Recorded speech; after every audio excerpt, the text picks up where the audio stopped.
Este é o candidato André Fernandes para a Prefeitura de Fortaleza em 2024 e eu resolvi reunir algumas informações para conhecer melhor o candidato. Vamos para a introdução e eu espero que você goste desse vídeo.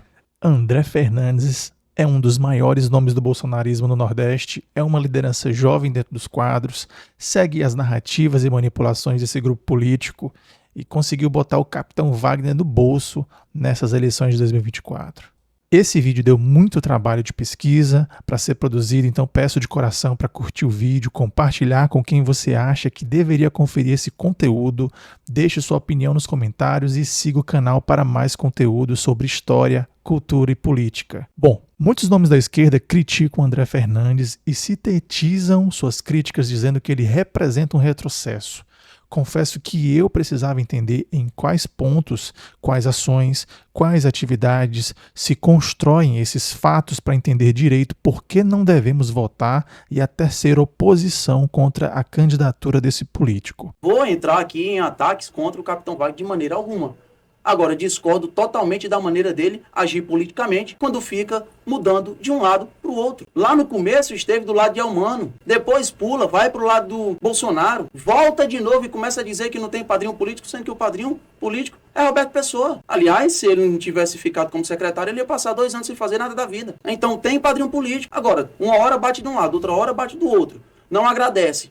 Não, me desculpa, o que eu deixei claro foi que sempre esteve ao lado do oportunismo. E agora vamos conhecer um pouquinho da trajetória do André Fernandes enquanto político. Ele que atualmente é deputado federal, ele foi eleito deputado estadual em 2018 e se elegeu como deputado federal em 2022.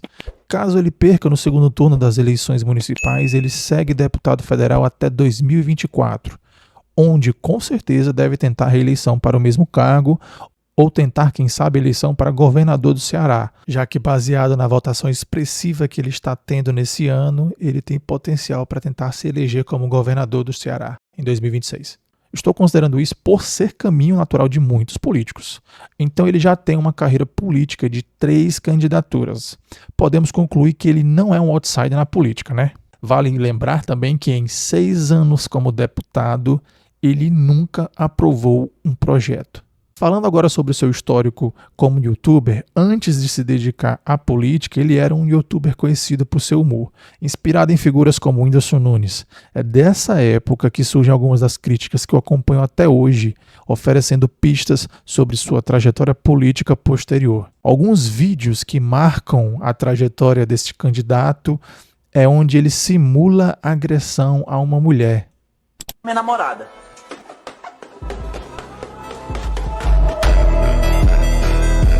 Outro vídeo também que é muito resgatado pelos seus adversários é onde ele, usando sal, ele simula o consumo de cocaína. Se for mais necessária a minha presença nessa casa, eu saio e vamos juntos mudar o Brasil. E por último também, o seu vídeo talvez mais famoso é onde ele faz uma instrução de como deve ser feita uma raspagem íntima no traseiro. Mas o meu jeito de depilar a cu é da seguinte forma. Eu boto um espelho no chão, eu fico de coca em cima do espelho com as pernas abertas. Próximo passo na nossa trajetória para analisar este político, agora a gente vai falar sobre a carreira controversa que ele tem. Após ser eleito, empilhou polêmicas e investigações. A primeira delas se deu em 2020, quando chegou a ser afastado da Assembleia Legislativa do Ceará por 30 dias por quebra de decoro parlamentar. Na ocasião, ele acusou, sem provas, um colega de ser integrante de uma facção criminosa. Depois pego em nova mentira, ele foi condenado a pagar uma indenização para a jornalista Patrícia Campos Melo, a quem acusou sem provas de trocar favores sexuais por informações contra Bolsonaro. O ataque, além de machista, o rendeu uma multa de R$50 mil. Depois, Fernandes foi investigado por nepotismo, comprovado pelo Ministério Público. Em um acordo para evitar processos, reconheceu o delito e pagou multa. Mais tarde, teria voltado a contratar irregularmente, desta vez, uma funcionária fantasma. Eu lembro quando era criança, lá no interior, primeira vez que eu ouvi falar de um político acusado de crime de corrupção foi justamente de nepotismo. Décadas depois, isso continua sendo uma prática comum, pelo jeito. Até mesmo por candidatos que usam discurso de renovação política. Lembrando que ele é formado em gestão pública. Eu acho que ele faltou nas aulas de ética. Por fim, foi levado ao centro das investigações de tentativa de golpe de Estado no dia 8 de janeiro. A Polícia Federal concluiu que ele incitou os atos democráticos que tentaram derrubar o governo Lula. Ele é investigado no Supremo Tribunal Federal pelo episódio. Na campanha, ele anda afirmando que já está arquivado, mas Evandro Leitão afirmou que, abre aspas, na realidade, ainda não saiu a sentença do candidato relativa à questão do dia 8 de janeiro. Ainda não saiu a sentença não, foi só um encaminhamento da Procuradoria-Geral, fecha aspas. Então, podemos concluir que ele já tem história como político e bem tensa. Ele também se diz ser um candidato antissistema, é uma das coisas que mais saem da boca dele. Vamos analisar um pouquinho se ele realmente é antissistema. Apesar do seu discurso antissistema, ele aqui você pode ver ele na foto ao lado do ex-presidente Bolsonaro, que tem mais de 30 anos de política, ele se autodeclara o 01 do Bolsonaro. Ao lado também temos o presidente do partido do PL, Valdemar da Costa Neto, que ele é condenado por corrupção e outras coisinhas. Ele também foi multado, lembrando, por nepotismo, onde o seu adversário do primeiro turno, Capitão Wagner, que hoje apoia ele no segundo turno. Fortalezense, veja que estranho.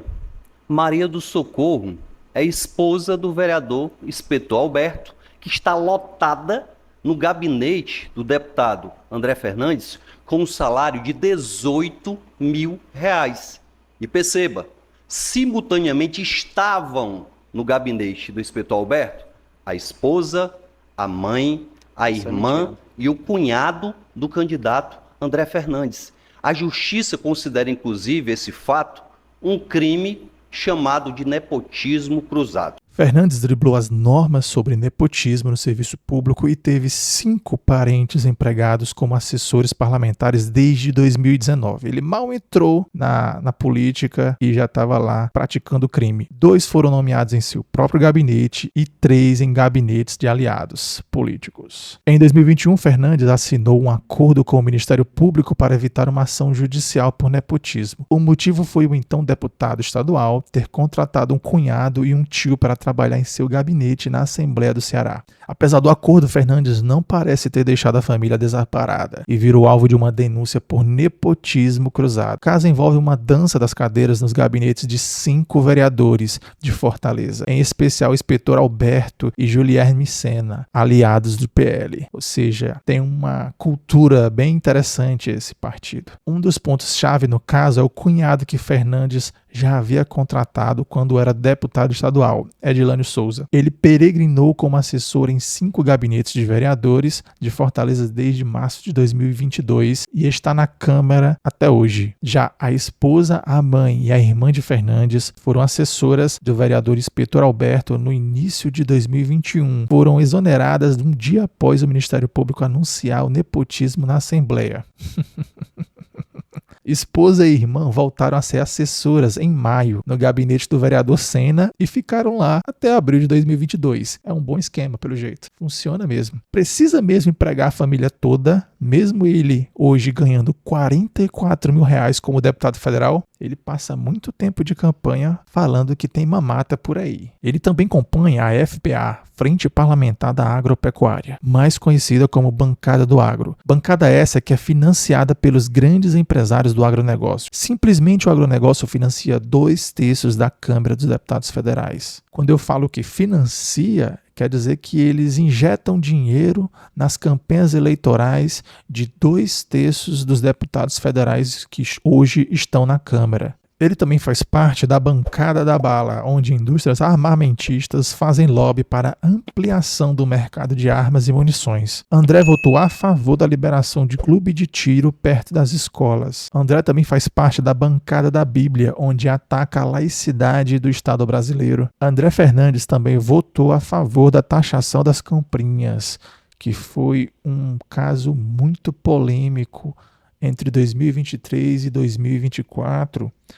está aqui ele presente na votação onde ele votou como sim. Votou a favor da PEC da privatização das praias, votou contra o projeto para igualar salários de homens e mulheres. Dos 13 deputados do estado do Ceará, apenas ele e outro deputado do PL votaram contra essa lei. Fica a pergunta de quem são os interesses que ele defende. Então dá para concluir que ele não é um outsider da política. Será que essa estratégia não é pura demagogia? E olha, eu também acho interessante notar que em tão pouco tempo de trajetória política, ele fica pulando de galho em galho. 6 anos ele já fez parte de 4 partidos políticos. Parece coisa de político que já tem um entendimento de como funciona a política e vai mudando de partido de acordo com seus interesses. Chegando em mais um ponto de crítica contra o André Fernandes, é ele ser negacionista. Primeiro, como negacionista climático. Como ele faz parte da bancada do agro, acho que podemos considerar que ele é negacionista da emergência climática. Para mim, pessoalmente, é um ponto grave. Não é possível que em pleno ano de secas, estiagem, enchente, incêndio, vamos dar espaço para esse tipo de ideologia política que quer negar que as coisas estão mudando e que a gente precisa fazer algo a respeito. Tem um vídeo muito interessante onde cita 8 vezes que André votou contra o meio ambiente. Ele também tem um grande histórico como negacionista do Covid, onde ele teve uma grande participação no discurso da ideologia da extrema-direita para negar a gravidade da Covid e defender o governo Bolsonaro durante esta época. Ele também trouxe a deputada federal Mayra Pinheiro, conhecida como Capitã Cloroquina, e está prometendo fazê-la secretária da Saúde em seu governo.